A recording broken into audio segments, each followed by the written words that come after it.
Il y en a, à la rigueur, c'est trop dur pour eux. T'as pas l'habitude de faire un truc avec des grosses règles. On arrive, on t'impose des règles. C'est tellement pas dans ton tempérament que c'est compliqué. Mais pour moi, le vrai truc, et ça, tu l'apprends quand t'es en sim, pour éviter tous ces pétages de plomb, c'est la préparation de journée. Tu dis, imaginons Powell, il parle, il dit, je monte les taux. Toi, tu dis, moi, je suis grave long parce que la MM30, elle a croisé Jupiter et Saturne. Tu dis, bah ouais, mais si Paul il baisse les taux, il monte les taux, tu peux faire ce que tu veux, mais ça va aller dans son sens à lui. Les voyous de ce milieu, ça a un impact sur toi, ton trading, parce que tu dis, bah en fait, moi, je veux prendre le maximum le plus vite possible. Et comme ça, le moment donné où la boîte, ils vont commencer à changer les règles et mettre des deny, bah moi, j'irai autre part. Et le problème, c'est qu'après, c'est action-réaction. Et tu te retrouves avoir un trading qui n'est pas cohérent si tu avais ton propre compte.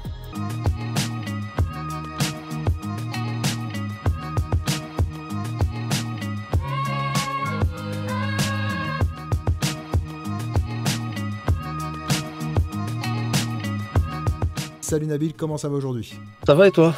Impeccable. Toi, j'ai compris que tu étais au sel. Nous, ici, on n'a rien de mieux à faire. Hein. On est dans la salle des marchés, il pleut dehors. C'est la bonne ambiance pour trader. Putain, l'autre jour, je regardais sur Max, là, le truc sur Cavial, et puis j'ai reconnu la silhouette. Je les ai reconnus. J'ai C'est reconnu les flouté, non? silhouettes. C'est Et- que maintenant, le cinéma, qui a des choses dessus, ils nous appelle. Bah ouais. C'est assez sympa. Du coup, ça a fait une petite pub pour Atas aussi. Ah, eux, ils sont contents. Eux, ils sont hyper contents, ouais. Parce qu'en plus, on avait contacté Atas et une autre plateforme. Et l'autre plateforme n'a pas voulu le faire. Enfin, tu sais, les goals, machin, ils ont mis du temps et donc c'est 100% Atas. Donc, ouais, non, ils sont très contents. Ils ont dit, on a vu ça. Ils sont passés au journal allemand lundi. Ils sont passés sur France 2 la semaine dernière. Donc, non, c'est les plus heureux du monde. Le reportage était propre. Enfin, moi, j'ai trouvé vraiment cool. Je l'ai fait d'une traite. Alors, je l'ai pas vu. Ouais, franchement, non, franchement, les images et tout sont belles. Non, non, enfin, j'ai bien aimé quoi le truc. Je vous invite, hein, si c'est donc c'est sur Max, hein, sur Amazon. Pour ceux qui veulent voir, c'est sur Kerviel, l'affaire Kerviel. Donc t'as autant le côté Kerviel que le côté banque qui est interviewé. Et c'est vraiment sympa. Question que je pose à tous mes invités. Dis-nous pourquoi tu t'es lancé dans le trading et qu'est-ce qui t'anime dans cette activité? Alors, c'est vrai que moi, au début, étant jeune, ça m'a toujours passionné la finance, la bourse. Après, c'est la culture populaire où on voit les films où les mecs ça crie partout. Alors, c'est dose de stress, dose de challenge, tout ça. Donc, on est petit, on regarde ça, on dit, ah, c'est super. De la même manière que quand je vois des films avec des avocats, ils disent, ah, ça a l'air trop bien le métier d'avocat. En grandissant, je me rends compte que c'est un truc qui m'aurait pas passionné du tout. Donc, j'ai fait potentiellement le bon choix. Et en fait, en poursuivant mes études, moi, j'aimais bien l'école. Donc déjà, c'est un truc où j'ai eu de la chance. J'aimais bien aller à l'école. Ça, c'est un truc que j'aimais bien. Et donc, j'ai poursuivi. Et quand il fallait s'orienter, moi, ce qui faisait le plus de sens et ce qui m'intéressait le plus en école de commerce, c'était la finance. Je trouvais ça passionnant. Et donc, j'ai dit, bah, je vais continuer sur ce que j'ai toujours trouvé challenging et ce que j'aimerais faire. Et donc, comme on dit, all-in, hein, donc on s'est mis à fond dedans. J'ai eu mon diplôme, j'ai travaillé en banque. Je suis allé à Londres très rapidement parce que j'ai vu que c'était plutôt là-bas que ça se passait. Parce que maintenant, c'est vrai qu'avec les propres firmes d'Internet, les propres firmes numériques, on a des accès à du capital assez facilement. Mais à l'époque, c'était pas du tout aussi simple. Donc, fallait les propres firmes en France. Il y avait Schneider de mémoire, mais qui avait fermé. Et parce que le coût du travail en France, il est compliqué au niveau social. Au niveau social, c'est trop complexe. Il faut donner un salaire obligatoirement et tout. Donc, en Angleterre, c'est payé 100% sur les coms. Donc, je me dis, moi, je vais aller en Angleterre. Et donc, j'ai pris mon sac à dos. Moi, j'ai pris mon sac à dos. J'avais travaillé chez Société Générale, donc j'étais pas non plus un sac à dos vide. Mais j'ai pris mon sac à dos et je suis allé là-bas. Et voilà. Et donc, après, j'ai tenté ma chance et j'ai poursuivi. Et donc, ça fait depuis 2005 que je suis dans la finance. Si c'est pas trop indiscret, t'as fait quelle école à l'époque? Moi, j'ai fait l'ESG. D'accord. Donc, j'ai été management financier. Donc, l'ESG n'existe plus maintenant. Elle a été rachetée par un fonds d'investissement, comme beaucoup d'écoles. Et donc, j'ai fait spécialité management financier et donc finance de marché. Et j'ai travaillé, comme je l'ai dit, chez Xis, qui n'existe plus non plus, qui a fusionné. Donc, c'est avec Natixis, avec Natexis, c'est devenu Natixis. Voilà. D'accord, ok. D'accord.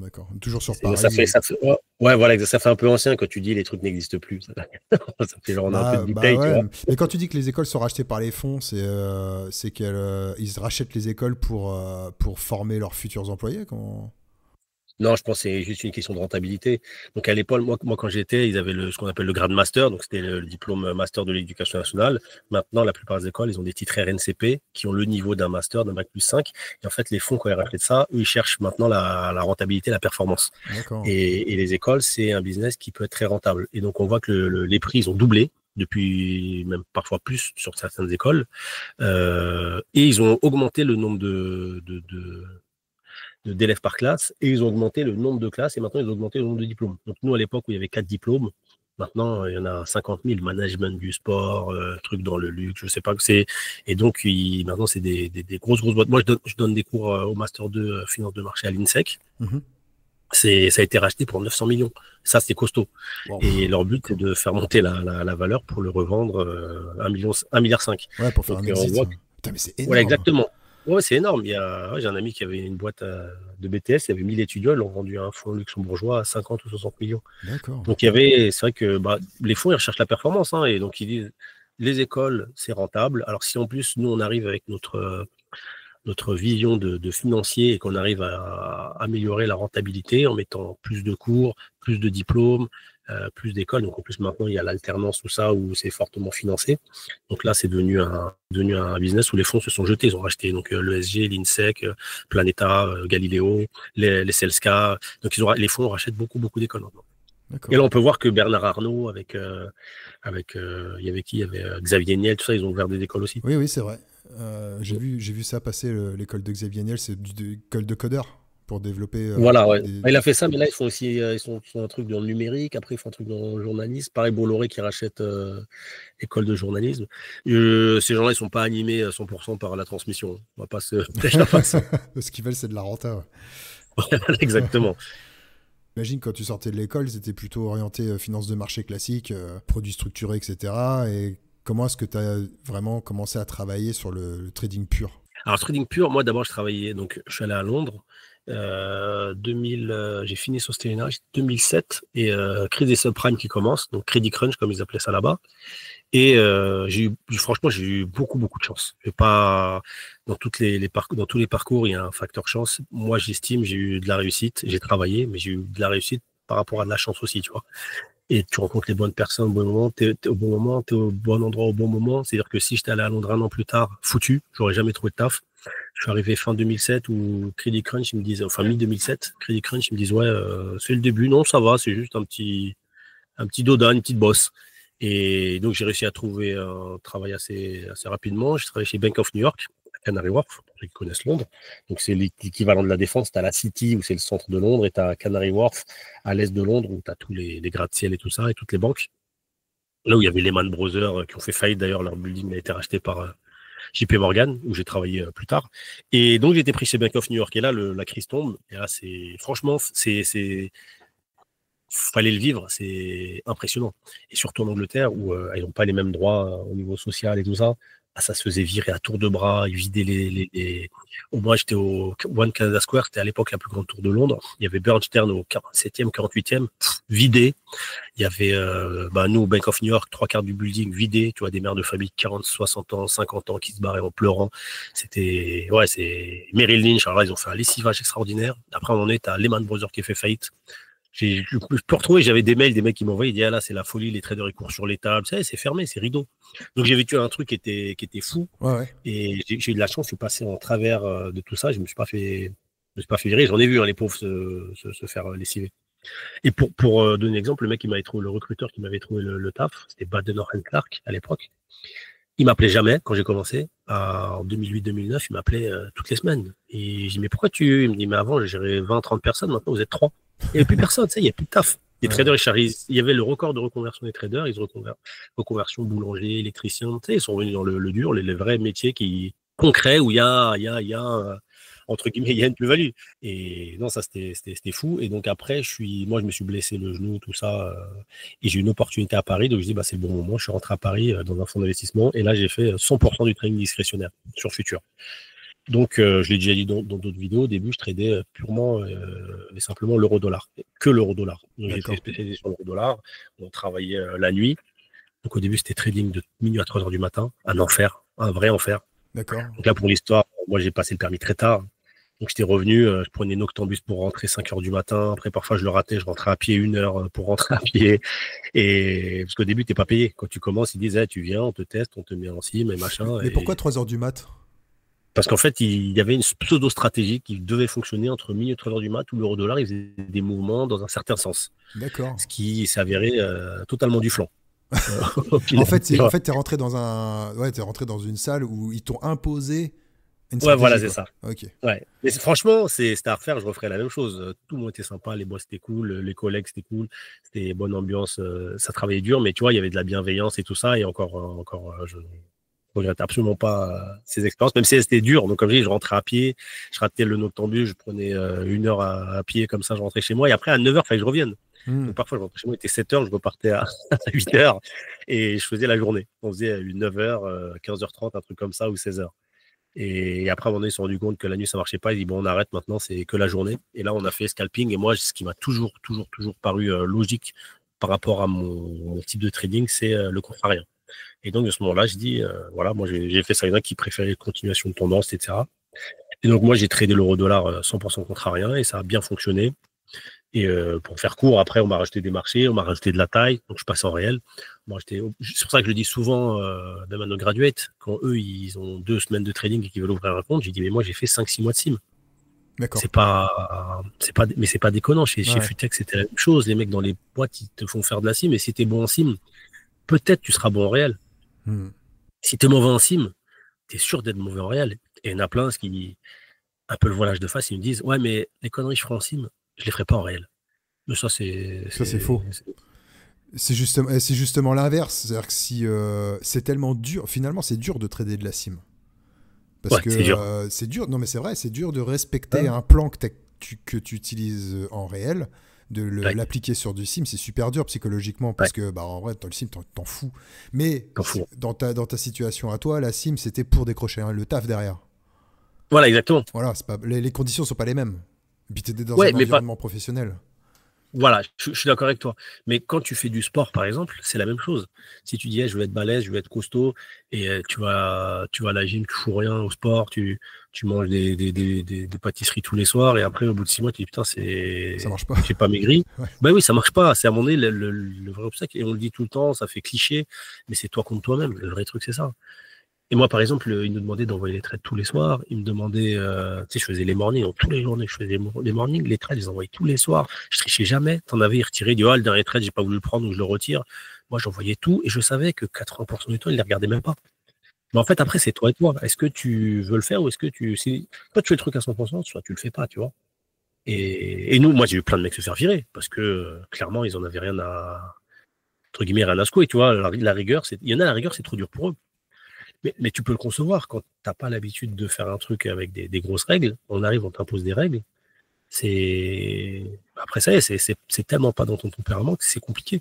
Niveau taille de structure, c'était des petits fonds, c'était des petites boîtes. On était petits. On était petits au début. Je crois qu'on était combien 9 traders. Après, il y a la moitié, c'est un peu moins de la moitié qui sont fait virer.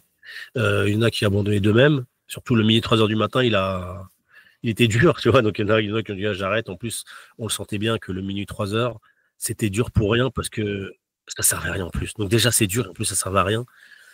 Donc, il y a eu un peu d'abandon. Il y a eu des mecs qui sont fait dégager, hein, tout simplement.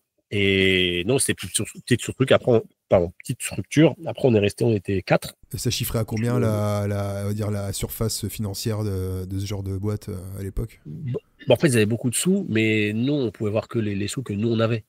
Donc, en fait, ils nous ouvraient les comptes et après, les comptes, ils te les augmentaient rapidement. Donc, moi, au début, ils m'ont mis 40 000. Après, ils m'ont mis 200 000. Et je dois avoir les statements. On était de mémoire chez Knight, le broker. Après, je crois qu'on était passé chez Marex. C'était il y a longtemps, en 2011-12. Et après, je suis monté à 6 millions. Donc, tu vois, plus tu marches, plus tu augmentes tes tailles, plus tu augmentes ta limite et plus ils t'envoient du cash. Donc, toi, tu sais que si ça marche, ils t'envoient du cash. C'est ça le truc. Et après, eux, ce qu'ils font aussi en dehors de ce que nous, parce que je pense qu'il n'y avait pas que nous, tu vois, donc il y avait d'autres placements plus long terme, machin. Mais nous, ce qu'on faisait, c'est purement directionnel, carnet d'ordre, intraday. On était 4. Après, Tarek nous a rejoint quelques temps après. C'est là que je l'ai rencontré. Et donc, on a traîné ensemble. Et lui, à l'époque, il se faisait appeler Boonman. Il tradait beaucoup le Boon. Et moi, j'étais sur l'euro-dollar et j'ai dit, ah, c'est bien ce qu'il fait. J'ai commencé à trader le Boon. Et après, pareil, c'est devenu un marché que j'ai beaucoup tradé. Ensuite, après, quand tu fonctionnes bien, tu as plus de liberté, donc tu pouvais te demander des marchés, donc tu commences avec des petites tailles. Donc après, j'ai pris Stocks, DAX, etc. Et après, c'est là qu'on est parti à Barcelone. On a tradé à Barcelone. Après, on était chez Kite à Londres. Ensuite, je suis allé trader dans un family office en Suisse. Il y avait 1 million de marchés, on avait du gaz naturel, S&P, Nasdaq, Russell, Dow Jones, on avait tout ce qui était tradable. Et en termes de gestion de risque dans ces boîtes-là, par trader, comment ça se passe? C'est un pourcentage de perte par trade, un pourcentage de perte par journée? Comment c'est calculé chez eux? Alors là, c'est hyper simple, c'est les daily stop loss. Nous, on travaillait que en daily stop loss. D'accord. Ça veut dire que tu as un stop loss maximum que tu ne dois pas atteindre. Si tu atteins ce stop loss, tu éteins la machine, rideau. Tu restes si tu veux, mais par contre, c'est fini. De toute façon, il y a un risk manager. Dès qu'il le voit, si toi, tu le coupes pas, lui, il le coupe. Oui, voilà. Il y a une alerte. Pas... Il y a un gyrophare qui tourne au-dessus de ta tête. C'est bon, quoi. Voilà, tu sais que t'es... Mais c'est normal, c'est leur argent, donc Bien ils te sûr, fliquent. bien sûr. Et déjà, le tri, c'est un peu fait avec la CIM, donc ils voient que les mecs, ils sont capables de couper un trade. Moi, quand il y avait la limite, là-dessus, j'étais un idiot total. Ça arrivait limite, je coupais, je m'en foutais. C'est pas, oui, mais attends, le marché, il est tout en bas, ça va remonter. Limite, point, je coupe. Purement et simplement. Ça, j'ai jamais eu ce problème avec ça, même si c'est douloureux de couper en perte, bien sûr, parce que c'est bien ta sûr. perte maximum. Bien sûr. Et tu as plein de journées perdantes, c'est pas le problème. Mais la journée de maximum drawdown, franchement, elle fait mal. Mais tu es obligé de le faire. Et le seul truc, c'est que tu as une taille par rapport à ta limite. Et après, quand il t'augmente ta taille, il t'augmente proportionnellement ta limite, théoriquement. OK. Après, donc, tu as d'autres marchés, etc. Et après, ils calculent aussi ton time to recovery. Ça, c'est important. C'est-à-dire qu'ils disent, bon, on te donne une limite, je dis une connerie, tu as le droit de perdre 10 000 par jour. Par contre, selon ton style de trading, il faut que ton time to recovery, c'est-à-dire le nombre de jours dont tu as besoin pour récupérer cette perte, il faut qu'elle soit estimée entre 3 et 5 jours. Sachant que cette limite maximum, ce maximum de drawdown, ta limite quotidienne, tu la tapes selon ton profil. Il y en a, ils la tapent 0 fois, il y en a, ils la tapent 1 fois, 2 fois par mois. Il y en a qui savent s'arrêter avant, parce qu'ils savent que le jour est pas bon et du coup. Exactement. Et les mecs très agressifs, ils la tapent plus de fois, sauf que leur journée moyenne, elle est plus élevée. Donc au final, tu as les mecs safe. Tu vois, ça dilue le risque dans la salle. Le mec, il la tape 3 fois par mois, 4 fois par mois, il commence à plus être rentable. Parce qu'en général, tu le rattrapes de 3 à 5 jours. Mais souvent, ce que tu entends, c'est que les scalpers, en règle générale, il leur faut 2-3 jours de trading, toi, pour effacer le daily loss qu'ils ont pris. C'est quelque chose où justement tu dois être super rigoureux, c'est sur le money management, quoi. T'as pas le choix, quoi. T'as pas le choix. Ouais, t'as pas le choix du tout. Ouais. Par rapport au scalping, toi, qu'est-ce que t'entends par scalping? Parce qu'il y a plusieurs définitions au final de scalping. Ouais. Toi, en moyenne, tes positions, tu les gardes combien de temps? Ça peut durer 30 secondes si ça part tout de suite, à 5 minutes, parfois plus quand tu es dans la tendance. Ouais. Quand tu es dans une tendance, tu la prends, mais en général, c'est assez court. Moi, c'est simple, c'est tout ce qu'on appelle du front running. Le front running, c'est quoi? C'est tu arrives, tu as un gros intervenant, et tu essaies de l'identifier, et tu essaies de rentrer avec lui. C'est un peu une technique qui dérive de ce qu'ils faisaient à la CRI. À la CRI, tout le monde se connaissait, donc tu avais le gros, par exemple, une connerie, tu as un trader sur le général, tu sais qu'il est costaud. Ouais. Il arrive, il dit j'achète 1 million d'euros d'actions AXA. Bah, toi, tu sais que comme il est gros, il va faire monter le cours, et donc potentiellement, tu vas te mettre avec lui pour tirer parti de cette haut de cours. Et quand il arrête d'acheter, bah, tu vas te barrer. Mais tu vois, quand c'était à la crise, c'est facile. Tu vois, le mec qui est là, j'achète, et il crie, il fait ses gestes, j'achète. Toi, tu es petit, tu achètes à côté de lui. Tu attends que le cours il monte, parce qu'à force d'acheter, il va faire monter le cours. Et dès qu'il s'arrête d'acheter, tu vends et tu as pris ta plus-value. Sur le carnet d'ordre, c'est toujours faisable, c'est différent. Donc maintenant, tu peux plus les identifier aussi facilement. C'est pour ça qu'il y a beaucoup de traders à la crier, ils n'ont jamais réussi à se reconvertir au trading électronique. Et nous, on va arriver à les voir, parce que souvent, ils vont avoir la problématique de taille, où ils sont très gros, et donc on va essayer de rentrer avec eux une fois qu'on les identifie. C'est-à-dire que si tu vois un iceberg, c'est-à-dire un ordre qui arrête pas un ordre limite qui arrête pas de se recharger, on voit qu'il y a un gros. Et en fait, après, il va acheter sur plusieurs cases jusqu'à ce qu'il se heurte à une contrepartie, un autre gros. Donc moi, je vais prendre tous ces trades où dès qu'il y a un acheteur, j'achète avec lui, dès qu'il y a un vendeur, je vends avec lui. Ou dès qu'il y a un acheteur, j'achète avec lui, dès qu'il arrête d'acheter, je me barre. Donc il y a des fois où ces trades, ils vont être hyper rapides. Surtout, moi, je suis contrarien.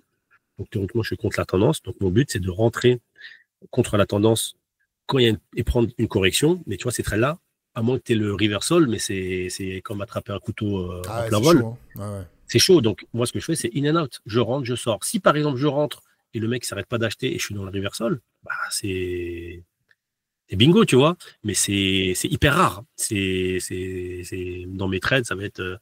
si je te dis 5% de mes trades, je suis heureux. C'est largement pas ça. Donc, toi, tu essaies de l'avoir, bien sûr. Mais si... Quand tu es dans la tendance, justement, tu vas essayer de tirer parti de cette tendance et de la conduire jusqu'au bout. Mais moi, dans le contrarien, bah, in and out rapidement. Et si parfois, tu es au bon moment, au bon endroit et que l'acheteur, il arrête d'acheter et que le truc, il chute, toi, tu es short, et bah, tu vas rester jusqu'à ce qu'il se heurte à une prochaine contrepartie. Ou si la tendance s'est renversée, bah là, tu vas prendre au maximum. Et dès que tu vois que ça rachète, tu te barres. Donc, c'est vrai que c'est 90-95% de mes trades, ça va être du moins de 2-3 minutes. Quand tu rentres en pause, tu n'as pas de TP automatique. Non, non, mais je mets un TP, par exemple, tu vois, où est-ce qu'elle est le prochain. Imagine, je suis acheteur, bah, je vais mettre mon TP à la prochaine résistance, sachant qu'il y a de fortes chances qu'il n'aille pas jusqu'à là-bas. Mais tu sais, parfois, le marché, tu as un gros qui arrive et te fait une grosse mèche, il va te chercher ton ordre. Ah, là, c'est pareil, c'est une fois sur 20 maximum. Et donc là, quand ça se passe, tu es content. Donc, je mets mon trade extrême, celui que j'aimerais faire. Mais 80% du temps, je sors largement avant, tu vois. Et c'est toujours en ordre C'est-à-dire que limite que tu rentres. Ou tu rentres ça au dépend de la marché. volatilité. Ouais. Généralement, c'est limite, tu vois, parce que souvent, nous, dans le carnet, ça dépend du marché que tu fais aussi. Mais S&P, ça va être majoritairement de la limite. Nasdaq, tu vas rentrer parfois en marché. Mais c'est vrai qu'en général, on essaie de rentrer limite. Mais quand on voit que ton prix, il n'arrive pas à y aller, tu vas le mettre le type d'au-dessus ou ça tape marché. Mais le Nasdaq, moi j'ai l'impression que c'est moi c'est celui que je trade perso, je trade pas sur le carnet, mais j'ai l'impression que c'est un actif qui est plus fait à être tradé au graphique que Tu au penses? carnet. Ouais, je sais pas, c'est mon avis, hein.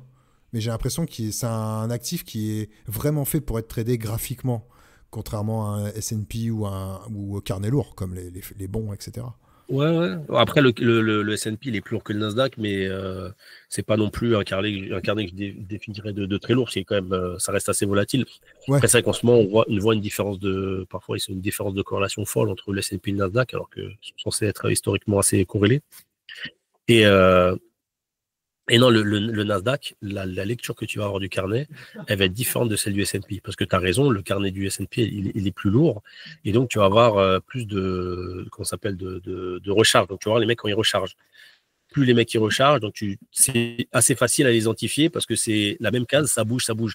Alors que le Nasdaq, ça va se faire sur 5, 6, 7, 8, 9, 10 cases. Et donc après, en fait, tu vas le trader, ça va être plus visuel que le chiffre. En fait, tu as un mec qui va mettre 20 lots, il va faire bouger il peut faire bouger, si c'est pas volatile, il va faire bouger de 5, 6 ticks.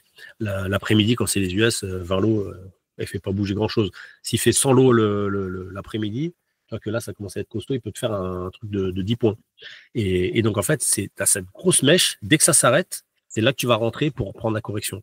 Et tu vois, c'est différent, c'est beaucoup plus les impulsions plutôt que les chiffres qui vont s'accumuler. C'est énergivore à mort parce qu'en plus, tu fais ça, tu peux pas faire autre chose.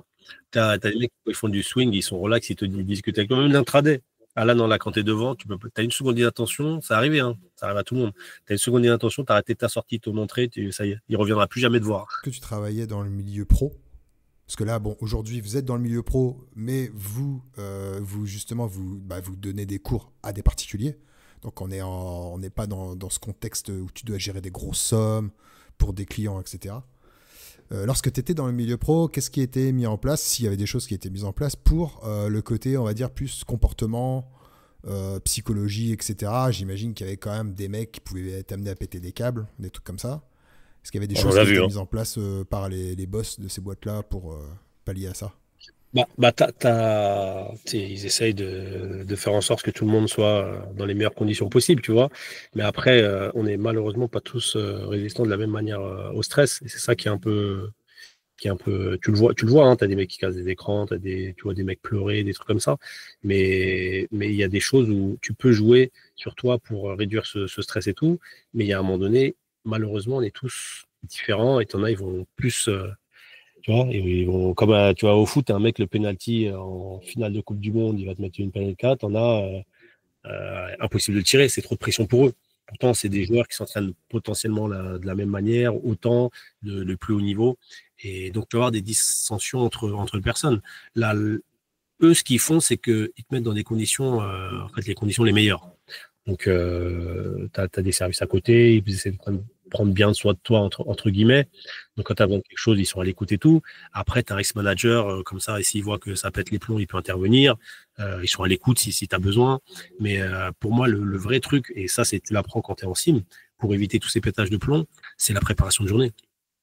Et c'est pour ça qu'on ne met jamais assez l'accent sur la préparation de journée. Ah, c'est un rituel, mais surtout, ton cerveau, tu le mets à l'abri, tu vois. En fait, ton cerveau, le trading, c'est trop compliqué pour le cerveau, c'est trop contre nature. Donc, tu lui demandes de faire des trucs, il se fait tabasser dans tous les sens, t'achètes, ça descend, puis bon, très bien, alors je vends, tu vends, ça remonte, et petit à petit, il prend des tartes, tu vois. Ouais, et puis tu as les ascenseurs émotionnels. C'est-à-dire que tu peux être dans une grosse perte, tu te mets en mode espoir, et là ça repart dans le vert, tu fais ouais, et puis d'un coup, bam, tu te prends une mèche, tu reviens dans le rouge, et tout ça en l'espace de 5 minutes. Ouais, c'est exactement. Ouais, tu vois, il y en a, ils ont besoin de coach perso pour discuter, pour machin. Tu vois, t'as tout ce qu'il faut. Bon, après, quand tu es dans les grandes banques, là, t'es au top, tu vois. T'as tout le management, t'as un Starbucks à l'étage, t'as le mec qui vient, un cirage de chaussures, la salle de sport, t'as tout ce que la cantine, elle est selon ta confession, t'as les plats que tu veux. TCA, il disait, ici, tout est fait pour qu'on fasse de l'argent. Nous, il n'y a pas de. On laisse tout à l'entrée. Tout le monde est le bienvenu quand vous faites de l'argent.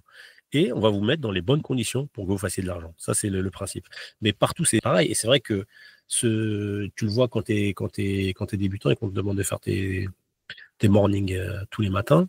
C'est, on met pas assez l'accent dessus. Là, nous, on voit tout le temps les mecs, ils arrivent en formation, ils font le morning un jour, 2 jours, après ils arrêtent de le faire. Moi, je l'ai fait pendant 2, 3 ans, tu vois. Et maintenant, je le survole parce que ça y est, je le lis, machin, mais tu es obligé de le faire tous les matins. Une fois, on a une graduate, elle nous dit je suis rentré chez moi, j'ai tradé à 20h. Je lui dis déjà, pourquoi tu trades à 20h? Ouais, c'est vrai, elle était sur une propre firme où elle était bien avancée sur son payout en plus, sur son pair. Ouais. Et elle me dit après, le marché est devenu fou, je sais pas ce qui s'est passé. Je dis, mais il y avait le FOMC hier. Elle a même pas regardé sur le calendrier qu'il y avait le FOMC. Tu vois, un truc comme ça, tu fais ça, mais tu te fais virer directement. Il n'y a même pas de. Ouais. Enfin, c'est une faute grave, tu vois. Et donc, en fait, pour moi, pour ne pas péter les plombs, c'est avoir un bon plan et le respecter. Je jure que ça t'empêche. Et après, tu vois, tout ce qui est daily stop loss, tout ça, ça y est, c'est le risk manager, il t'empêche de péter les plombs. Parce que le pétage de plomb, c'est quand tu fais un truc où t'es pas préparé. Nous, on en voit plein le faire. Ils achètent, et après, ils t'appellent, je fais quoi? Tu vois qu'ils sont en train de se faire éclater de 100 points. Je dis, mais il fallait m'appeler quand tu étais à ton prix. 100 points, moi, je fais quoi? Ça y est, c'est trop tard, je peux plus t'aider, tu vois. Après, oui, tu as toujours tu sais, parfois, c'est bien de parler. Après, le fait d'être, déjà, quand tu es tout seul, parce que je pense que dans ta communauté, il y a beaucoup de gens qui traitent tout seuls. Et nous c'est vrai qu'il y a une grosse différence. On est au bureau, par exemple. Donc, les mecs, ils sont là, quand ils ont un coup de mou, ils parlent avec nous. Ça joue à mort. Tu vois, chez Crescendo. Donc, et il y en a, c'est pour ça qu'ils veulent rester, parce qu'ils disent, en fait, chez moi, c'est trop dur. Je suis tout seul. Les conneries, parfois, je les répète. Je me rends même pas compte, parfois, que je fais des conneries. Après, t'es là, tu pètes les plombs, tu vas faire ta femme. J'ai acheté 22, il y a eu un short squeeze. Après, je dis, qu'est-ce que tu me racontes? Elle comprend rien, la pauvre, tu vois. Quand tu es entouré de personnes qui ont la même passion, qui font la même chose, ça fait du bien de parfois juste d'échanger, tu vois. Il faut faire en sorte de pouvoir trader tout seul, dans tous les cas. Il faut arriver à le faire à un moment donné. Et après, tu as plusieurs choses qui peuvent être mises en place. Tu as les communautés. Ce que tu fais, moi, je trouve c'est top.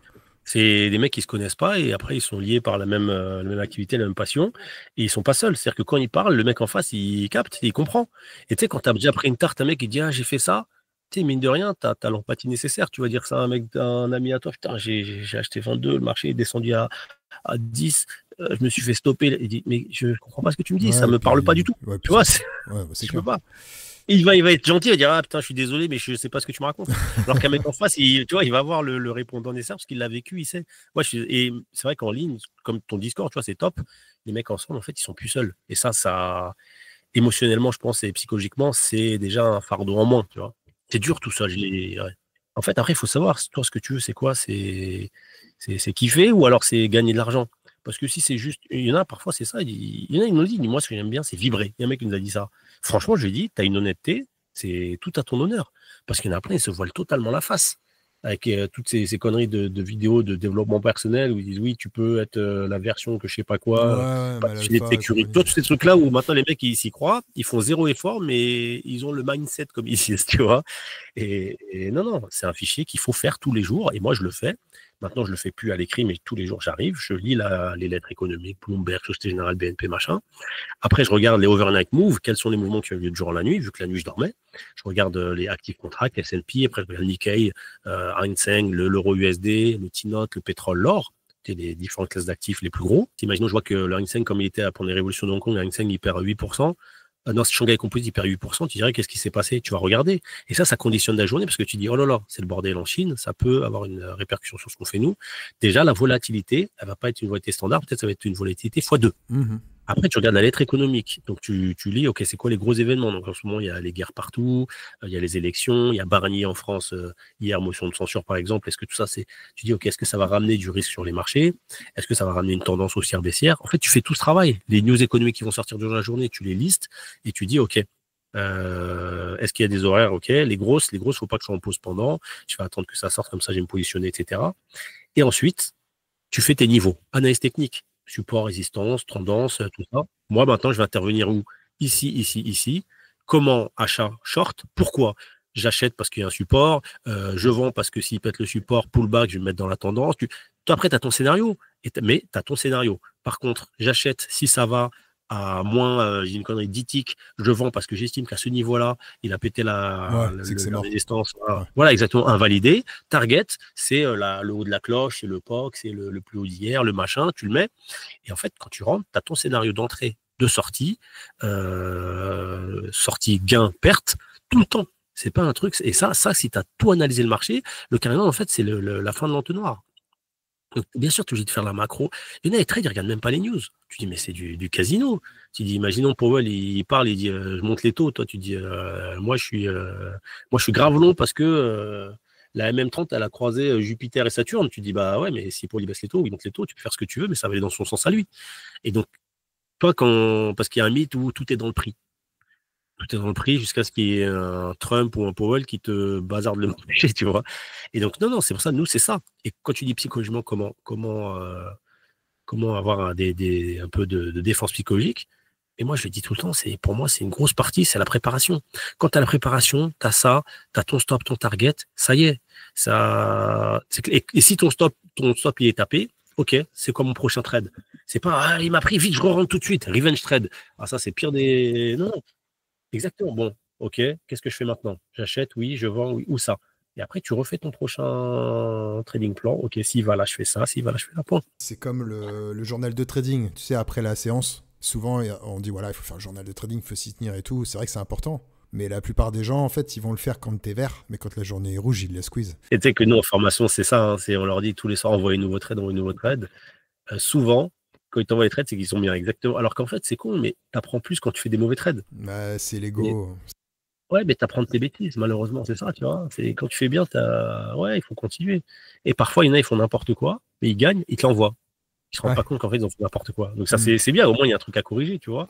Et c'est vrai il y a ce petit truc où quand ils viennent te voir, et tu peux venir voir mes trades. Tu sais que quand ils demandent ça, en fait, c'est qu'ils veulent que Ils ont fait des bons tu. trades. Ouais, exactement. Ouais, qu'est-ce que tu dis de ça? Tu vois, c'est ça. Et on apprend beaucoup. Moi, j'apprends plus des mauvais trades que des bons, tu vois. Moi, j'adore ça, la finance comportementale. Et je sais pas si t'es familier avec un peu les théories de finance comportementale, Kahneman et Tversky, prix Nobel d'économie. Donc, tu vois, eux, au moins, tu peux te dire, voilà, c'est pas un mec qui t'a sorti une vidéo YouTube où il te dit dans la vie, quand tu veux, tu sais ce que tu veux, voilà, et des études derrière. Et franchement, c'est hyper intéressant parce qu'à chaque fois que nous, on fait le cours de psychologie vers la quatrième, cinquième semaine, et tu vois que, en fait, ils se retrouvent tous là-dedans. Tu as plein de théories où ils se retrouvent tous là-dedans. Tu as Dunning-Kruger, alors là, c'est la base. Dunning-Kruger, en fait, quand tu es débutant, tu surévalues tes capacités, tu sous-évalues les capacités des professionnels. Et en fait, tous, ils sont comme ça.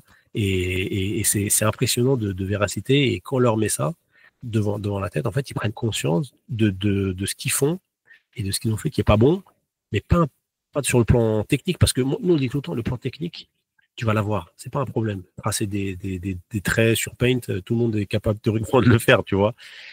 Après, le faire bien, c'est un peu plus de finesse, mais théoriquement, c'est faisable. Ce qui va pêcher, c'est l'aspect psychologique. C'est pas quand tu me parles de psychologie, mais on est 100% d'accord, c'est 90% du trading pour moi. Et quand on fait ce cours en psychologie, en fait, ils se rendent compte que en fait, moi, je pense comme ça, mais tu te dis potentiellement unique, mais en fait, les cerveaux humains à 90-95%, et encore, je suis gentil, fonctionnent tous de la même manière. C'est pour ça que les algos, maintenant, ils traitent les comportements humains, parce qu'ils savent que la masse va traiter de la même manière. Et donc, tu dis, regarde, comment tu peux réchapper à ça? Voilà comment ton cerveau, il va réfléchir, et en fait, il va te mettre des biais qui sont pas forcément positifs pour le trading. Des automatismes dans la vie de tous les jours, c'est des raccourcis qui sont top, mais dans le trading, bah, c'est des mauvaises habitudes. Et en fait, quand tu leur montres, ils prennent conscience, ils disent, ouais, c'est vrai que je fais ça. Ah, en fait, c'est mon cerveau qui me joue des tours. Et toi, tu prends conscience et tu trouves les armes pour un peu aller contre ce qui est naturel, le fonctionnement du cerveau, qui veut te protéger, et faire un truc plus rationnel, 100% analytique. Et là, tu rentres dans une stratégie de training qui va être plus cohérente en théorie. Mais tu sais, tu peux être conscient du truc et tout, mais c'est pas pour ça que tu vas l'arranger ou que tu vas corriger le truc, toi. Toi qui as tradé de l'argent qui n'était pas à toi, et lorsque tu es sur une éval ou tu es sur un PA, ton état d'esprit, c'est le même ou non? T'es sur une autre stratégie, peut-être un peu plus. Tu es plus t'exposer, utiliser plus de levier. Ouais, bah, en fait, c'est bête, mais psychologiquement, il y a des règles qui t'atteignent un petit peu. Alors, moi, je dis tout le temps dans la salle, je dis, parfois, on est des débiles. On se dit, payout, c'est en 10 jours. Bah, toi, tu vas essayer d'avoir le payout en 10 jours. Mais rien ne t'oblige à l'avoir en 10 Bah ouais. jours.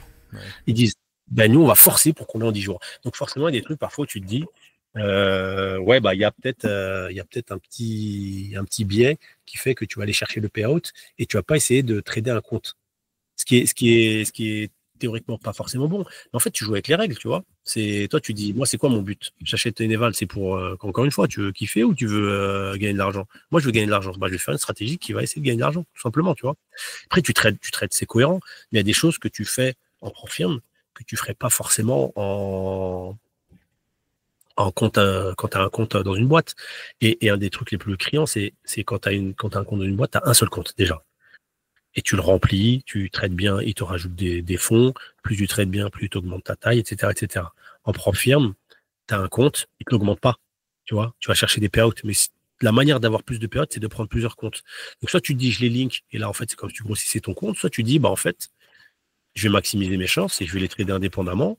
Et donc, toi, il y a plusieurs choses que tu fais. Et donc là, si tu trades indépendamment, bah, tu es obligé de trader plus, donc à prendre plus de risques. Et s'il y en a un qui saute, tu dis, bah, je m'en fiche pas. Tu vois, c'est pas les mêmes impacts.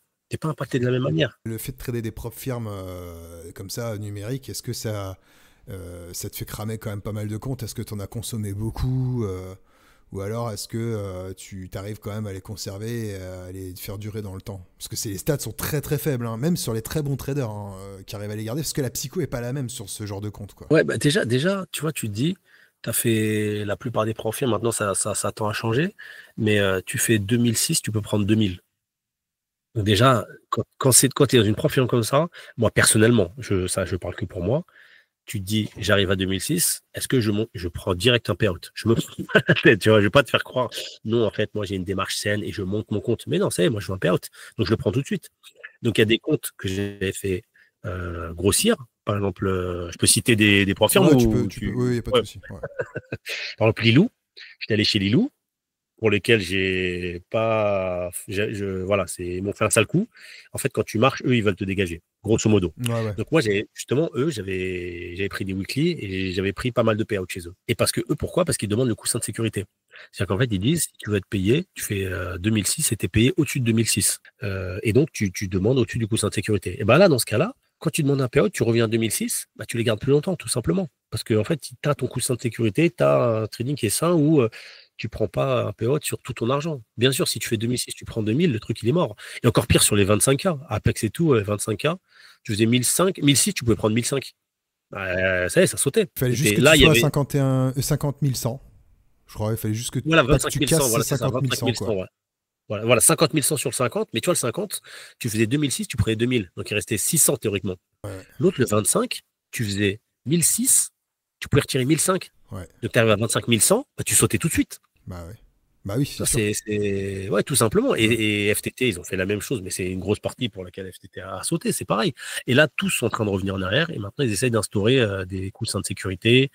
Après, ils instaurent des flipping rules et tout ça. Donc, bien sûr que toi, ils te donnent des règles, tu dis, OK, avec ces règles-là, si j'arrive au bout, je suis payé, eh ben, tu vas trader en conséquence. Alors qu'avant, c'était, t'as un compte, voilà les règles, tu les sautes, tu dégages. Tu vois, c'est pas la même chose. Et après, on voit on comprend qu'il y a des escrocs machin. Moi, je te parle pas de trucs d'escroquerie où tu essaies de contourner les règles. Tu as ces règles-là, tu peux gagner beaucoup de sous, de mon point de vue. Je pense que l'époque, beaucoup de sous, elle est passée. En fait, tu as eu l'Eldorado, ça a été les 2 dernières années qui viennent de passer, là, avec Apex. Ouais, Où ouais, là, c'est pas faux. parce qu'ils payaient hein, Apex hein, à une époque. Enfin, Il paye franchement, à mort. Ouais. ah mais il n'y avait pas de payout refusé à l'époque. Hein. Enfin, Ouais, pendant moins 1 an, 2 ans, les mecs, ils avaient ouais. 20 comptes. Ils faisaient leur payout des 2000 par compte fois 20 comptes, Ah, je te jure. Ouais. tous les mois, et ils se gavaient, avec des stratégies de trading plus que douteuses, mais ça rentrait dans leur business, ça allait. Parce que les volumes de vente étaient tellement énormes. Et puis après, ben, quand la courbe a commencé à se croiser, ils ont fait hop, hop, hop. Mais c'est ça. Et moi, j'aimerais savoir qu'est-ce qui fait que la course est croisée, parce qu'eux, ils parlent des escrocs, tout ça. Est-ce que c'est vraiment un truc d'escroc ou est-ce que c'est une professionnalisation ou c'est les deux? Escroc, enfin, je pense que le mot est fort. Moi, je dirais plus des mecs qui ont réussi à trouver, tu sais, un avocat quand il y a un gros procès. Lui, il va chercher les Liste de forme. ouais, les vices de forme. Bah là, c'est Liste pareil. de procédure, Mais ouais. c'est pas illégal, tu vois. Ouais, Et ben là, c'est pareil. C'est-à-dire d'accord. que t'as des traders, ils ont réussi à trouver des trucs. Ah putain, mais attends, sur le trading sim, bah, mais bon, ils sont tout le temps déclenchés. Tu vois, et puis, alors, du coup, bah, ils ont monté une stratégie autour de ça, puis ils se sont gavés. Et ben, je vais te dire, bravo, en fait. Tu vois. Et puis, Ouais. mais par contre, faut pas se plaindre quand la prop firme découvre le truc et que du coup, ils mettent en place des règles pour. Bon, après, on va pas rentrer dans le sujet, mais du coup, c'est vrai que c'est. Il y a eu ça, et puis il y a aussi, je pense, le fait que les prop firmes ont révélé beaucoup de bons traders qui seraient jamais devenus bons avec leur compte propre. Et moi, je le vois, tous les traders qu'on connaît, entre guillemets, professionnels, c'est-à-dire qu'ils traitent pour leur compte, mais c'est des anciens pros, ils avaient aucune idée des profils. Moi, j'ai un ami qui est directeur CME Europe Éducation. La première fois que j'avais parlé de profils, il me dit, ah, je connais pas. C'est fou quand même, CME. Et la dernière fois que je l'ai vu, il m'a dit, oh là, on commence à regarder les profs firmes. Ça, ils sont un peu au courant maintenant. Donc, le mec directeur éducation, en fait, lui, son but, c'est de faire en sorte que les mecs, ils aillent donc, il leur propose des cours, des machins. Donc, il voyage en Suisse. Il est même, je crois, il est EMEA aussi. Et ben, c'était pas au courant. Et tous les gros traders qu'on connaissait, nous, de notre base professionnelle à l'époque, ils étaient pas au courant de ces profs firmes. Maintenant, tu leur parles, ils sont quasiment tous dessus. Donc, déjà, tu as chopé tous les bons. Une niche qui est très professionnelle. Eux, ils avaient leur compte dans des. Eux, ils sont pas sur les réseaux, ils sont pas sur les salons de particuliers. C'est pas leur truc, CFD. Eux, voilà, ils aiment pas. Et exactement, eux sont dans leur compte professionnel toute la journée. Ils s'esquintent à ça. Et quand maintenant ils ont entendu parler des profils, ils se disent c'est extraordinaire ce système. C'est-à-dire que je peux avoir 20 comptes à 250 000 théoriquement avec un apport à 200 balles maxi. Mais ça y est, c'est all-in. Et ils me payent comme ça. Et après, au troisième paiement, ils me donnent. Bah, ça y est, ils sont tous. Et après, si je gagne avec une profirme, je peux ouvrir toutes les profirmes. Mais ça y est, ils sont tous partis là-dessus. Donc je pense que les gros, ils sont arrivés. Je pense que peut-être les mauvais, bah, il y en a qui abandonnent hein, quand tu gagnes pas. Peut-être. J'ai espoir qu'à un moment donné, tu te dis c'est pas fait pour moi et j'arrête avant de me mettre dans le rouge. Ah, tu veux dire qu'il y a du coup une moins grosse consommation aussi de l'autre côté? Ah, t'as toujours des nouveaux qui viennent, Ouais. mais à un moment donné, les mauvais, ils arrêtent. Tu vois, c'est quand t'as plus de thunes. Et les bons, bah eux, ils vont continuer. Parce que le trading fait quand même partie de ces activités, un peu comme pourrait l'être au casino, Ouais, où tu as des gens qui sont accros. Et même ouais, s'ils perdent, ils sont toujours dans ouais, ces rêves, dans cette espèce d'illusion qu'ils pourraient un jour réussir et se refaire. ouais, ouais, c'est vrai. Et tu sais, ça fait partie un peu comme le poker, où ça fait Ouais, partie de cette branche-là d'activité. Contrairement, par exemple, je sais pas moi, dropshipping. Un mec qui va ouais, arriver, il va essayer de lancer sa boîte, ça marche pas. Il va pas rester 10 ans à essayer de monter une boîte de dropshipping. Ça ouais, marche pas, ça marche pas. ouais, Alors que le ouais, trading, ouais. tu peux y passer beaucoup, beaucoup, beaucoup d'années. Il y en a qui y passent même leur vie à Ouais. essayer de réussir et puis ils n'y arrivent pas. Ouais. Mais même les traders qui font des PO de temps en temps, j'ai l'impression qu'ils sont plus nombreux, tu vois. Ouais, t'as raison. Moi, je suis le contraire, je déteste montrer. Je suis pas très sur les réseaux, c'est pas trop. T'arrêtes, lui, il est bon là-dedans et tout, mais c'est naturel chez lui. Et par exemple, un jour, c'est lui qui m'appelle et il me dit je t'ai vu chez Phidias, je dis comment t'as fait? Et en fait, c'est Phidias qui avait publié le classement. Ouais, sur Sinon, Twitter, moi, sur je Insta. l'avais. Voilà. Ouais. Ah, sinon, je le dis à personne. Et donc, j'avais demandé à ce que mon nom il soit en étoile, tu vois. Et après, quand ça a été publié, je dis, bah oui, c'est moi. Après, il m'a dit, je t'ai vu sur Lilou aussi. Et c'est vrai que j'étais sur le classement sur Lilou. J'ai eu les screens encore et tout, tu vois. Et moi, c'est le contraire. Je déteste justement montrer. C'est le contraire. T'as une logique qui est, moi, je me dis, j'ai pas envie qu'on me porte la poisse, par exemple, tu vois. Donc, laissez-moi tranquille. Voilà. Comme on dit, hein, vivons heureux, vivons cachés, tu vois. C'est vrai qu'il y a l'autre côté où moi, je suis d'accord avec toi, mais tu vois, c'est une démarche candide où tu te dis, montrer pour faire comprendre aux gens que c'est faisable. Mais sauf que, bah, il y en a, c'est montrer pour mettre une douille aux gens, montrer pour montrer que je suis le meilleur, montrer. Et toi, donc après, c'est comme d'habitude, tu pars d'une démarche saine et tu arrives sur un truc où il y a de l'abus. Et après, voilà, ce qui joue aussi, c'est pour ça qu'on parle, c'est que le problème, c'est le nombre de comptes. Je pense que les mauvais, après peut-être les mauvais entre guillemets, hein, c'est un peu péjoratif, mais ceux qui gagnent pas, on va dire plutôt, parce que tu peux au début, tu es en apprentissage et ça, je le conçois, mais théoriquement, quand tu gagnes pas, tu restes à un compte. Il y en a, je sais qu'il y en a qui font 20 comptes, mais ça pour moi c'est une connerie monumentale. Tant que tu gagnes pas, tu as un compte. On est d'accord. Et les bons, bah, c'est le contraire. Plus tu es bon, plus tu montes tes comptes. Donc à un moment donné, ton business model, alors les mauvais qui vont perdre à un compte et les bons qui vont gagner à 20. Bah, c'est pareil, c'est plus rentable. C'est pour ça que tous là, ils sont en train de baisser le nombre de comptes. C'est pour ça que je suis d'accord avec toi. L'âge d'or, elle est passée. Ça y est, L'âge d'or est passé, hein. Ah le- non, mais c'est sûr. C'est sûr. Et puis c'est pour ça qu'ils sont aussi tous en train de mettre en place des choses pour backer les traders en live, quoi. Donc tu as déjà ouais, beaucoup de propres firmes qui sont dans ce business-là. mais ça va être une obligation pour que ce soit rentable. Parce que si... Ouais. Et je sais que c'est pas si simple que ça, hein, tu sais, d'avoir des mecs qui gagnent de l'argent sur Sim, Ouais. qui font des payouts réguliers sur Sim. Une fois que tu les bascules en live, tu te rends vite compte que c'est pas si simple que ça, que les comptes sont beaucoup plus vite cramés au final. Et en plus, ils en ont rien à secouer. Tu dis, vas-y, je vais passer sur une autre profil si t'es pas content. Tu vois, c'est ça le pire. Bah ouais. Après, tu vois, là, j'ai lu sur Next Gen, je crois, où il venait de sortir. Eux, tu prends 20 comptes, ou je sais plus combien c'est le maximum. Tu prends le max de comptes, tu fais une blinde de blé. Ils disent, ah, on te fait passer en réel. Ils te ferment tous tes comptes et te donnent un compte à 3000 balles, 2500 balles. Hmm. Bah là, c'est une escroquerie, tu vois. C'est-à-dire que tu limite le nombre de comptes. Moi, les loups, c'est un peu ce qu'ils ont voulu me faire. J'avais plusieurs comptes. Ouais. Ils m'ont dit, on te donne un Lilith. Je dis, mais moi, ça me va pas. Il me dit, bah, c'est soit ça, soit tu dégages. Ouais, ouais. Il te sort tous tes comptes, mais tu mets pas en réel. Tu sais que c'est ça, parce que Phidias, qui ont eu des problèmes avec eux, entre guillemets, où ils ont dit, ouais, j'ai été denied. Moi, avec Phidias, je pars du principe, déjà, je pense que c'est l'une des seules, peut-être avec Top Step et AnTuTrade, qui passe les gens en réel. Et en fait, quand tu parles, tu plus le sujet, tu te dis, mais en fait, ils t'ont denied. Mais parce que ton trading, quand tu vas vraiment dans le fond, tu te dis, mais c'est normal, ils veulent te faire passer en réel. Mais là, ton trading, il est pas fait pour être passé en réel. Et eux, au moins, tu sais, il y a un truc où je dis, bon, leur denied à eux, 100%, je suis d'accord avec eux, dans le sens où, derrière, on sait qu'il faut vraiment passer les mecs en réel. Les Apex, quand ils ont fait pas, ils ont denied tout le monde. Là, c'était, il faut pas qu'on perde d'oseille. Eux, c'était un peu une escroquerie, tu vois. Voilà. Eux. Alors que Fias, tu dis, nous, on va baquer les bons traders. Ils sont rares. Donc, par contre, je te dis, Night, si tu fais des trucs qui sont pas corrects. Et pareil, au début, peut-être qu'ils les acceptaient, maintenant, ils les acceptent plus. Mais tu vois, il y a deux écoles. Moi, j'ai été denied par FlexiTrade. C'est la pire des mascarades. FlexiTrade, c'est une escroquerie totale. Faut Ah pas ouais. mettre 1 euro chez eux. Mais tu sais, c'est quoi? Ils m'ont dit, en septembre, tu as un compte où tu étais short et long. J'ai dit, et moi, j'étais pas bien. J'ai dit, putain, j'ai fait ça. Short, je crois, j'avais 5 Nasdaq short et 3 micro longs. Et tu sais, c'est interdit le hedging dans toutes les profirmes. Moi, je fais pas, mais peut-être qu'il y a une raison derrière qui m'échappe et ils savent pourquoi. Et je dis, peut-être c'est un stop que j'ai oublié, parce que quand c'est très volatile, je trade les micros, ça va trop vite. Et quand c'est le marché des standards, je trade les mini. Donc peut-être que ce jour-là, j'ai laissé un target ou un stop. Et après, je regarde, c'est pas un PA, c'était une éval. Et l'éval, je l'ai sauté le jour même. Je dis, mais vous foutez de ma gueule. Et ils sont partis du principe que j'ai fait ça sur une éval pour me faire mes 3 comptes où j'avais 26 000 balles dessus et un PO de demandé. Donc là, tu vois, ce truc-là, c'est une arnaque. Tu peux dire ce que tu veux, c'est une arnaque. Et je dis, bah, dans ce cas-là, me faites pas passer les évals en PA. Et en plus, cette éval, elle avait sauté.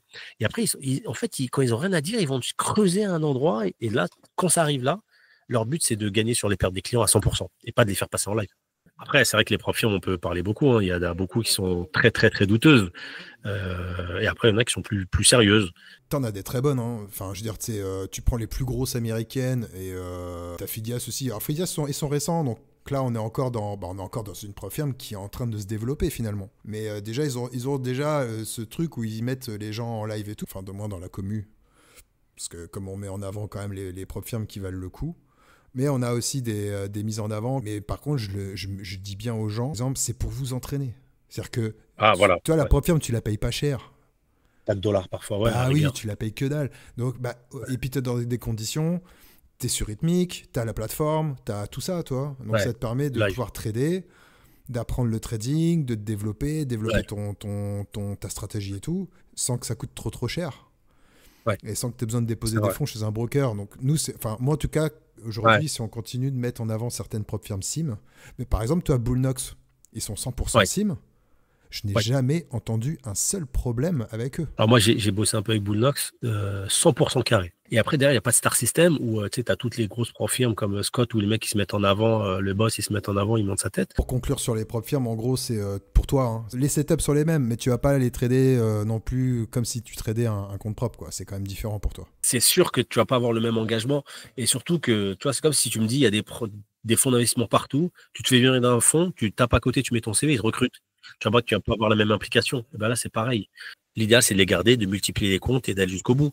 Mais maintenant, quand tu sais qu'à un moment donné, pour un oui, pour un non, tu peux te faire denied, bah ça y est, tu vas traiter de la même manière que, en fait, les voyous de ce milieu, eh ben, ça a un impact sur toi, ton trading, parce que tu dis, bah, en fait, moi, je veux prendre le maximum le plus vite possible, et comme ça, le moment donné où la boîte, ils vont commencer à changer les règles et mettre des deny, bah, moi, j'irai autre part. Et le problème, c'est qu'après, c'est action-réaction. Ils te retrouvent avoir un trading qui est pas cohérent si tu avais ton propre compte. Après, moi, je me demande si c'est la résultante, c'est pas ça à la fin des fins. Bah C'est oui, pas c'est ça. retourner sur les fondamentaux et c'est pour ça que je pense que aujourd'hui, trader un compte propre firme, il faut le trader comme si c'était son propre compte parce que demain, tu as retiré l'équivalent de 600 000 balles, bah, tu fous 100 000 sur un compte futur, tu es là, tu as grave de levier déjà, toi. Pour te Ouais, faire, ouais, tu peux acheter gros déjà pour faire tes. ouais. Regarde, moi, j'aime bien trader. Moi, je trade en 3 entrées. Donc là, je fais une, deux assez rapide, et après la troisième, et quand ça se passe mal, j'ai mon stop et je coupe tout. Bah, il y a plein de firmes. Par exemple, Apex, je pouvais plus trader chez eux parce qu'ils disaient maintenant, tu es limité à une entrée. Après, ils ont mis deux. Donc, déjà, quand ils disent tu es limité, bah, tu vois, c'est un trading je vais trader différemment. Mais si moi, ils ne m'acceptent plus, théoriquement, je devrais m'adapter. Et vu qu'il y a beaucoup de concurrence, je vais aller chez une boîte qui m'accepte. Tout simplement, tu vois. Mais même si toi, tu veux le faire sérieusement, t'es pas à l'abri que la boîte de voyous, à la fin, elle te sorte une histoire à dormir debout pour pas te payer. C'est ça qui est embêtant. Et c'est encore plus frustrant que tu as fait sérieusement, tu as bien monté ton compte, tu es allé jusqu'au bout, tu as joué le jeu, et que lui en face, en fait, bah, t'as pas de bol, tu es tombé sur un escroc. Mais toi, pour l'histoire du DCA, moi, ce que je trouve un peu dommage, c'est, et pour toutes, hein, je jette pas la pierre sur une ou sur une autre, en fait, ça te regarde, toi. Ouais, On te donne la possibilité de trader 10 lots. Bah ok, hein, bah, je vais les consommer les 10 lots. Mais, mais tant que ton risque il est géré derrière. Après c'est sûr si tu fais du ça passe ou ça casse, là je suis d'accord, c'est ridicule. Quand tu débutes en trading, tu peux rester plusieurs années à tourner en rond, toi. ouais, Et, ouais, totalement, ouais. et je sais pas si toi tu as vécu ça ou si tu as peut-être réussi à. Bah, toi tu étais en cursus un peu plus professionnel, donc t'as peut-être pas eu. Ouais, donc moi, franchement, je vais pas te mentir, je regrette pas beaucoup de mes choix. T'as des fois, tu dis, ah, j'aurais dû travailler plus à l'école, ouais, j'aurais dû faire plus de machin. Franchement, j'ai eu de la chance, je suis assez content de ce que j'ai fait, j'ai travaillé assez sérieusement. Mes parents étaient fiers de moi. Tu sais, des trucs un peu bateau, tu vois, mais c'est Bah bête. ouais, mais C'est important. que tu fais pas forcément que pour toi, tu vois, donc il faut faire les choses pour que les gens ils sont le moins inquiets possible. Ouais. Ça joue quand tu es très jeune. Donc j'ai eu la chance d'avoir la lucidité de me dire ça aussi, que tu fais pas ça que pour toi aussi. Tu fais ça aussi pour d'autres personnes. Après, tu grandis, bah, tu as une famille, machin, c'est pareil, tu fais les choses différemment. Franchement, j'ai eu de la chance, j'ai voyagé, j'ai travaillé dans des pays, j'ai eu la chance de travailler un peu de ma passion, le trading. Donc franchement, je suis reconnaissant à mort. Après, j'ai travaillé dur. Et je me suis parti à Londres comme ça, à Bourbier avec mon sac à dos, auberge de jeunesse. J'ai cherché du taf. J'avais un CV, j'avais un diplôme. Donc j'ai conscience que j'étais déjà mieux loti que plein de gens qui étaient avec moi à l'auberge et tout. Ouais. Mais quand tu débutes, c'est des bonnes expériences où tu vois, psychologiquement, faut être un peu carré. Mais tu vois, et beaucoup l'ont fait avant nous. Et j'ai l'impression que nos sociétés, elles se fragilisent, entre guillemets, tu vois. Donc, moi, je vois les générations d'avant qui ont des vies, j'ai l'impression, plus dures que nous, et les jeunes, psychologiquement, ça a l'air d'être plus difficile, tu vois. Voilà, j'enseigne au master où ils sont tous respectueux, ils m'aiment bien, ça se passe très bien les cours, ils comprennent bien. Mais je vois que le monde qu'ils vont avoir et le monde de la finance que moi j'ai eu, il va pas être pareil. Ils vont avoir beaucoup moins d'opportunités que moi je l'ai eu. Par contre, il y a des opportunités qui vont être différentes, comme là avec les propres firmes. Donc, moi, si je devais parler aux jeunes, je leur dirais, faites des études jusqu'au bout. Et quand on a des jeunes ici, on essaie de les remettre sur le... Et on est content, on a fait avec plusieurs jeunes. On les a réinsérés dans un parcours scolaire, tu vois, des mecs de 20 ans, 21 ans, 22 ans, ils ont repris des études. On a avec nous, on a deux en alternance, tu vois, et il y en a, il est en master 2, l'autre, il est en bachelor et tout. Franchement, ça, on essaye, on est fier quand ça se passe bien. Et après, en fait, il n'y a pas de secret. Il n'y a rien de, comme on dit en finance, there is no free lunch. Tu veux quelque chose, tu as intérêt à bosser dur pour l'avoir. Il n'y a pas de secret. Prends ton cas, tu fais moi, j'aime beaucoup ce que tu fais et tout. Je ne pense pas être capable de le faire. Les gens, je pense qu'ils peut-être se rendent pas compte que animer une communauté, t'es dessus tous les jours. Et toi, c'est ça. Mais en fait, tous les métiers, tu dis, je veux être influenceur. Mais les mecs, c'est juste, ils postent pas ce qu'ils font. Ils sont là, il faut qu'ils trouvent des idées. Tous les trucs, tu vois, tout, faut le faire. Si tu le fais, il faut le faire bien, il faut le faire à 100%. Voilà. Et que ce soit le trading ou un autre domaine, voilà, c'est juste prendre conscience voilà, peut-être que j'aurais pu faire plus d'efforts à certains moments. Voilà, c'est peut-être ce que je me dirais. Je dirais à ces moments-là, voilà, t'es capable de faire mieux, t'es capable de faire plus. Après, dans l'ensemble, voilà, c'est bien d'accepter ce que t'es et ce que t'es devenu, tu vois.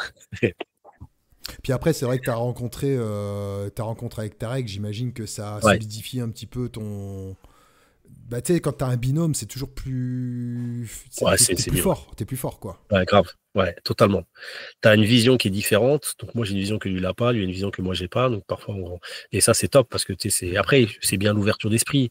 C'est pour ça que si je devais parler à moi de jeunes qui refait la même chose, voyage, va voir des gens avec cultures différentes, tu taffes dans des pays. C'est dur, hein, de travailler à l'étranger. Tu arrives, tu as un anglais moyen.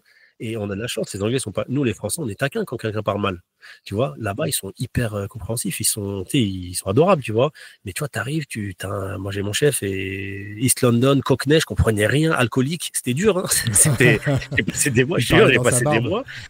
Et après, au moment où tu progresses en anglais, et après ça, t'as le rythme, mais c'est hyper dur. Mais sauf que ça te rend solide, ça t'ouvre l'esprit, il y a plein de choses, tu vois. Et ça, c'est hyper important pour moi d'avoir une ouverture d'esprit dans tous les domaines. Bon, bah, super, en tout cas, merci Nabil d'avoir répondu à nos questions sur le podcast. Bah, merci à toi. N'hésitez pas à lâcher un petit commentaire, hein, pour nous dire comment vous avez trouvé l'épisode. Et pour ceux qui nous découvrent, eh bien, vous avez tout ce qu'il faut en description. Et surtout, le plus important, c'est de vous abonner à la chaîne. Et sur ce, je vous dis à la prochaine. Ciao, ciao. À bientôt.